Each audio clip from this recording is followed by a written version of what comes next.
गर्व नाही पण घरचे संस्कार आहे, गर्व नाही पण घरचे संस्कार आहे, धमकी नाही पण धमक आहे, पैसा नाही पण मनाची श्रीमंती आहे, पैसा नाही पण मनाची श्रीमंती आहे.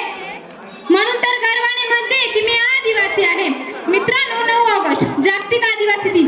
हा दिवस फक्त एक औपचारिकता नाही, तर हा दिवस आहे आपल्या अस्मितेचा, अभिमानाचा आणि संघर्षशीलतेचा सन्मान करण्याचा. आदिवासवादीच म्हणजे आदिवासी. मानलेल्या गुरूंसाठी अंगठा देणारा एकलव्य म्हणजे आदिवासी. राजा शिवबंधू मावळे म्हणजे आदिवासी. अन्यायाविरुद्ध पहिला बंड पुकारणारा आद्य क्रांतीवीर राघोजी म्हणजे आदिवासी.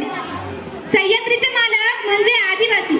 संस्कृतीचे जनक म्हणजे आदिवासी. कलेचा उत्तम नमुना म्हणजे आदिवासी. आणि हो, गरिबीत जगणारा पण मनाचा राजा म्हणजे आदिवासी. भारत देशाच्या इतिहासात आदिवासी समाजाचं योगदान फार मोठं आहे. मग ते झाड, जंगल, निसर्गाचं रक्षण असो की स्वातंत्र्य संग्रामातील बलिदान असो. बिरसा मुंडा, राणी दुर्गावती यासारख्या असंख्य शूर योद्ध्यांनी देशासाठी आपले प्राण दिले. आदिवासी जीवनशैली ही निसर्गाशी नातं जपणारी, साधी पण सुसंस्कृत आहे.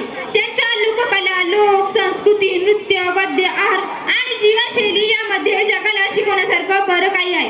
आदिवासी बांधवांना समाजाच्या मुख्य प्रवाहात आणण्यासाठी, त्यांचा आत्मसन्मान जागवण्यासाठी, जागतिक गौरवशाली प्रथा परंपरा जपण्यासाठी जागतिक आदिवासी दिवस महत्त्वपूर्ण ठरत आहे.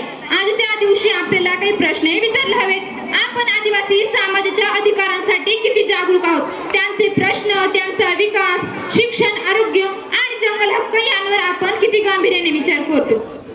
विकास म्हणजे काय? तर विकास म्हणजे त्यांच्या जमिनी हिरावून घेणे नव्हे, तर त्यांचं समावेशित नेतृत्व निर्माण करणे हे आपले खरे उद्दिष्ट असायला हवे. म्हणून हा दिवस साजरा करताना आपण फक्त सांस्कृतिक कार्यक्रम न करता त्यांचा न्याय, सामाजिक अधिकारांसाठी सन्मानबद्ध राहूया.